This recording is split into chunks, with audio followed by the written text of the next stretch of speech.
In this episode of Video Show Me How, I'm going to show you how to service your winch. So if you've got a winch on your four-wheel drive, you'll know that from time to time, especially if you haven't used it for a long time, it might stop working. And this is basically because these need servicing, and they need servicing reasonably regularly. They would recommend that you actually spool your winch out every month and spool it out a good 15 meters or so, and then spool it back in under some sort of load, only about 100 kilos, so a solid pull on the line as you're spooling it back in does the trick. The reason why is because as much as the manufacturer reckons these are waterproof, you'll find that even with something like this, which is obviously a brand new winch, you'll find a lot of the waterproofing that is in here may not necessarily be waterproof and more of a water resistant scenario. So by pulling the winch out and then spooling it back in using the motor, what that does is evaporate any of the water that may have made its way inside either the motor component or the gearbox component. So what we're going to be doing though is essentially totally disassembling said winch, and you probably really want to do this every year or so, depending on your winch's use. So if you've been really hitting the trails hard and really using it fairly frequently, I would probably recommend pulling the ends off every 12 months just to essentially redo the grease in either end and make sure that it's nice and fresh. Alright, so to get started with it, you want to obviously make sure that you've got a nice workbench to work from. Get all the components you need, which in our case are some Allen keys here. I'm going to cheat and use a drill because it makes light work and there's quite a few Allen keys to be removed. You'll have the control box obviously removed from the top, and any of the wires that are normally on your motor component of the winch obviously removed as well. So essentially you're just left with the base winch unit itself. Now most winches are going to be pretty similar to this one. They may be slightly different with some of the bars that are front and underneath, but on a whole they are virtually the same beast. So essentially all we're going to be looking for is on one side here, you don't need to take both off, but what we're looking for is these bolts here. So you'll have on either end some of these guys, and what they do is essentially allow you to pull the ends off and then inspect the contents and make sure that we are all okay. So I'll get started on that now. Now, one thing to bear in mind as well is a lot of the bolts will have a lock washer on there as well, so make sure you don't lose those as you remove them.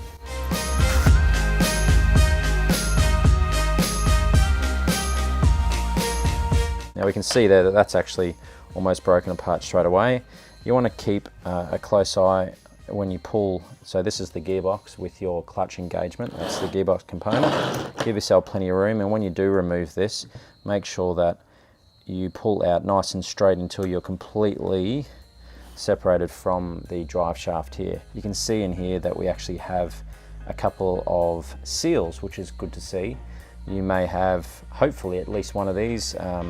If you have none, I would probably do some sort of a gasket or something before you put it back together, but this is good. We have two rubber seals here, and that's going to go a long way in helping protect some water ingress. We'll continue to break this apart and then we can go from there. So that's our gearbox out.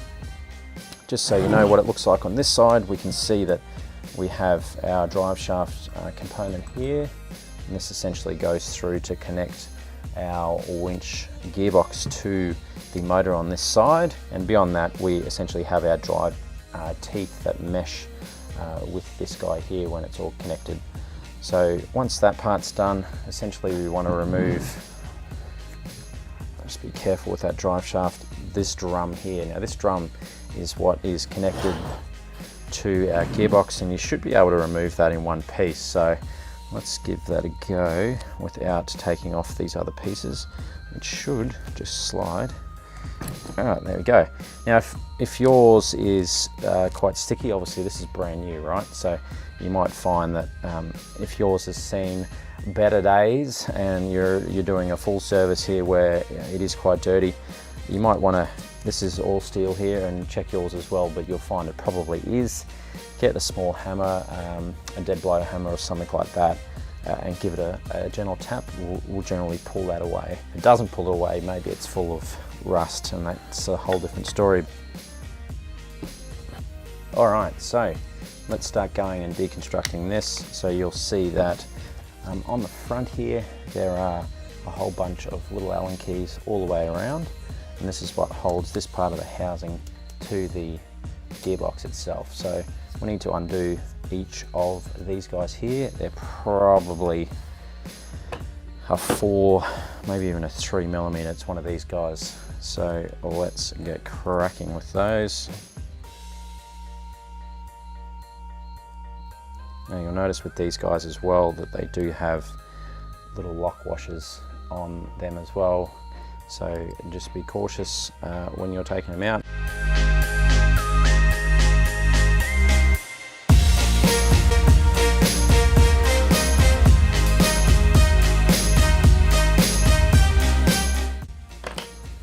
Alright, so we've got the last one out. Now it's a matter of making sure you get all of those lock washers out of there. I find it easy if you do it that way. Then they're all out of the way. So there we go, that came up nice and easy. I was just going to say sometimes that could be quite stiff on there. Once again, if you had this on here like so, you could just basically give it a tap with a dead blow hammer or the like, and that will really help lifting that off. But this one's come straight off like you would expect it. Now you want to keep everything clean here as well, particularly being that this is going to go back together. So in my case, I think we might do one of these ones. So I've got a nice surface to put my nice clean gears on, but normally what we would do is we would pull out each of the planetary gears, which should come out fairly easy. There's our first one. I think we might have to take this guy out first. There's our big ring gear here. It's quite thick, which is once again good to see. That allows our final planetary gears to come out there as well.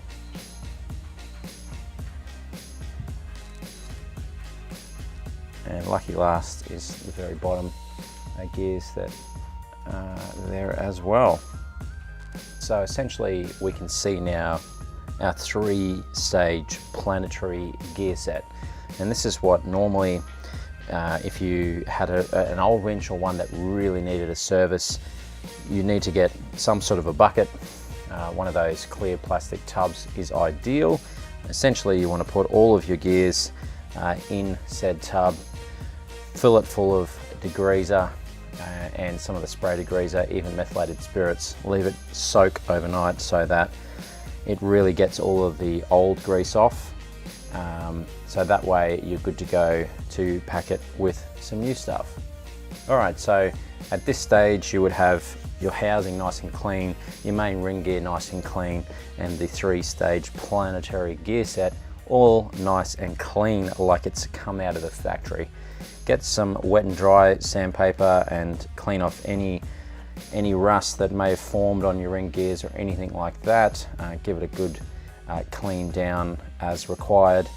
And then essentially what you want to do is grab your new grease and make sure you get a good coating through the whole ring gear, and then obviously the individual components themselves. So in our case, we want to put these smaller planetary gear in first. It's pretty straightforward here, guys.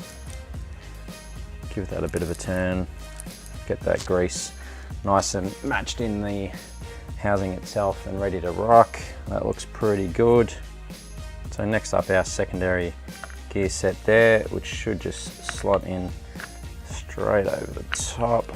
Just got to wiggle it around until you feel it bite in, because we've got to line up 4 sets here with 3 wheels and the one in the middle. Next up is our main ring gear here, and that just slots straight in into its groove.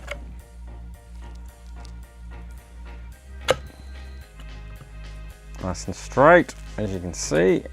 Let's try that again. Beautiful. And lucky last, we have our last gear set here. So our main gear set. Which should, once again, we need to line up with the bottom peg there. So if you just pull it out a smidge, rotate it around until it pops in just like that. Now I'm cheating a whole lot, being that this is brand new, but ideally it should look something like this and be able to work as one unit just like that. So once we've done that, it's a matter of putting our gasket back on, which we can do here. Pretty straightforward here, just lining up our holes so that they're a match there. Now this next part is making sure that our housing here marries up with where you want your engagement lever to match up to. So now in our case, we want it to be on the top. So that's pretty straightforward with this one, being that here's the bottom of our pegs here. You can tell because it has the bolt holes in the bottom. So for us, I literally want that directly below. So it's a matter of just lining that up until we get in just like that. And once you've got your gasket all lined up and the holes lined up, it's a matter of screwing it all back together.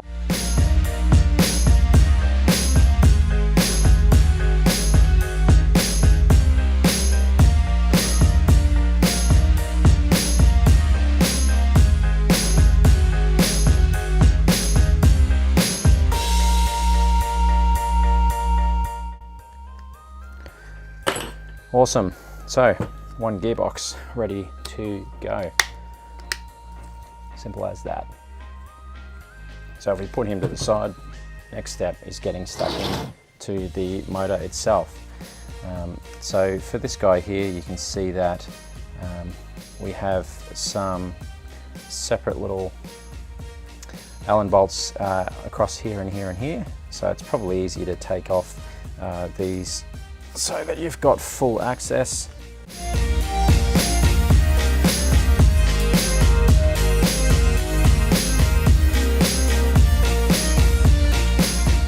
Alright, so the easiest way with these guys is you do have some bolts on the back of the housing here as well as in the front section at the top. Okay, so with the motor itself, there's a couple of different ways we can get in. I'm going to pull the back end off so that you can see the inside of the motor. Now it's important to know that there really shouldn't be any grease on the inside here. So you can see that this is a fully enclosed unit here, and the grease essentially here is so that we are sealed within the bearing here, but there shouldn't really be any grease around the outside beyond the seals. Now normally what would happen is you would pull these seals off, just like that, and that will give you access to these bolts here. Now like I said, I'm going to pull the inside out. Once you pull these bolts off, you'll see the inside of the housing itself, and at that point you can pull out the motor itself.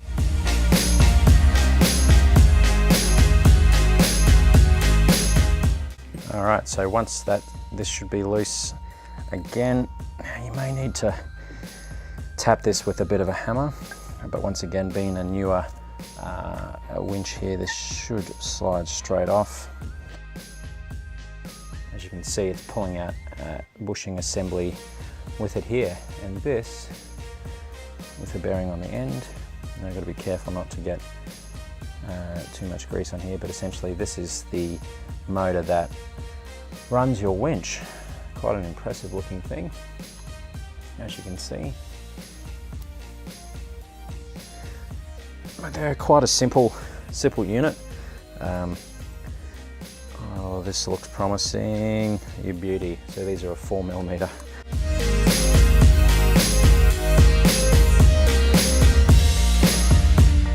Oh, here we go, straight off.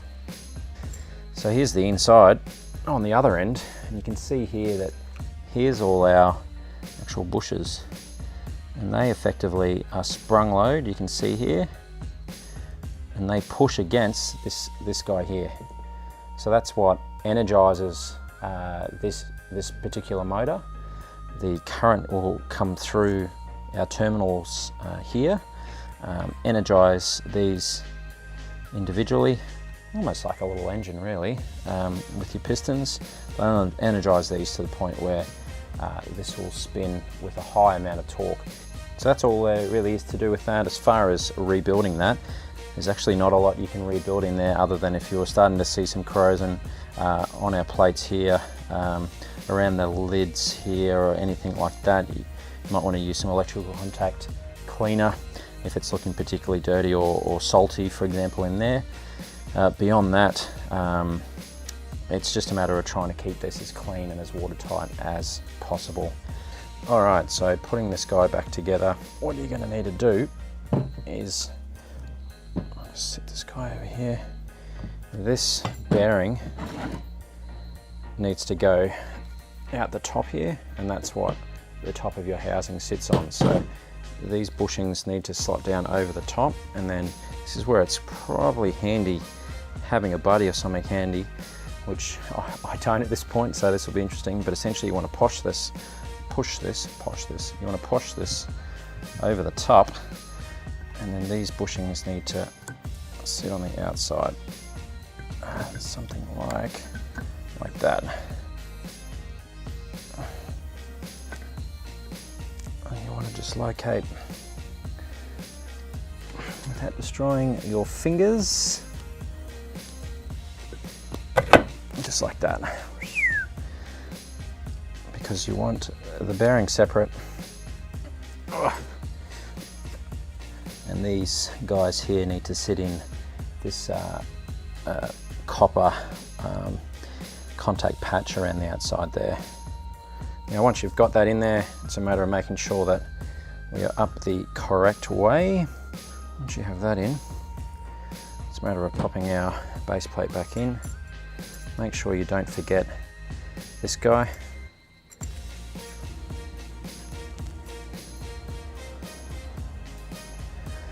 Alrighty, next is to reinstall the nuts holding it in.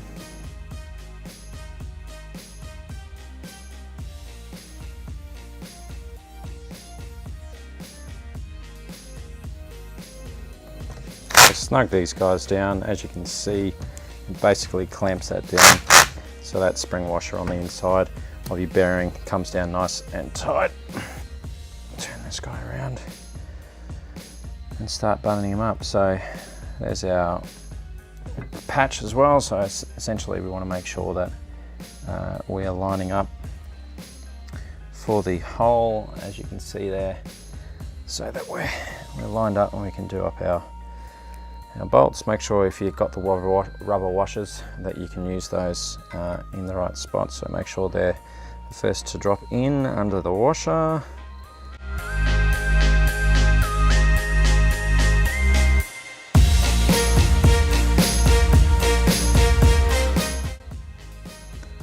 All right, that'll do, donkey. So there is our motor for our winch, all buttoned up. Hopefully it's all nice and clean. The only other thing we need to add in there is our seal. Now obviously we want to make sure that that would be nice and re-greased. Once again, I am cheating big time here on the fact that mine's brand new, so it's already nice and greased for us. Now you may or may not have this particular seal depending on what type of winch you have, but hopefully you have at least one seal to keep water out. So get all that back together, make sure there's a good coating of grease on there so it's nice and lubricated. And the next step is to put it all back together. So it's a matter of lining that up. Your winch may be slightly different in that maybe you've got a drive shaft like this that runs all the way through.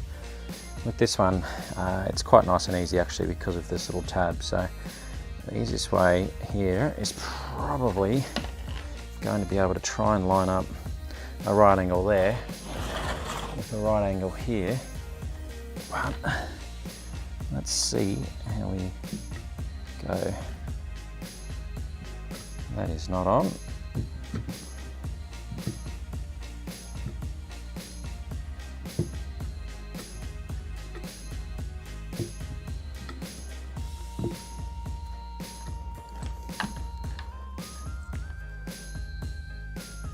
Easiest way is probably to line this up.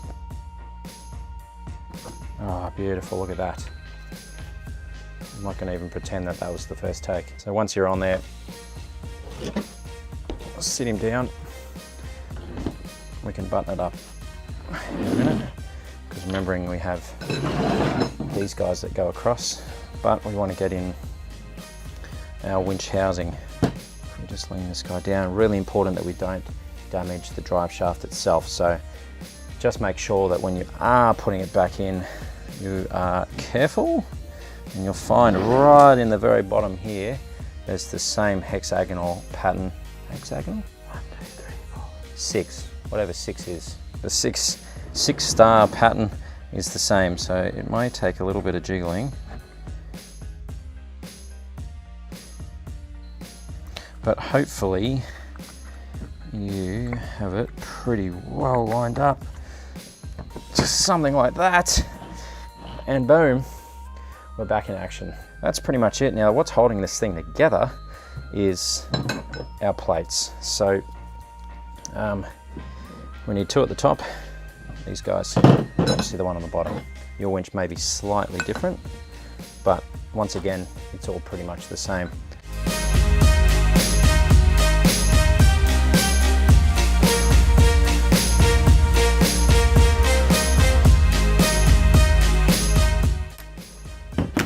Alrighty, that's it, all done. So we're ready to go here now, where we can install into the truck. But other than a solid cleanup of all this grease, this is all done and ready to be buttoned up. Thanks for watching. Feel free to subscribe and share to any of your friends or family that might find this guide useful. But other than that, hope you enjoyed, guys. Leave a comment down below with your thoughts, share with your friends, and we will see you next time on Video Show Me How.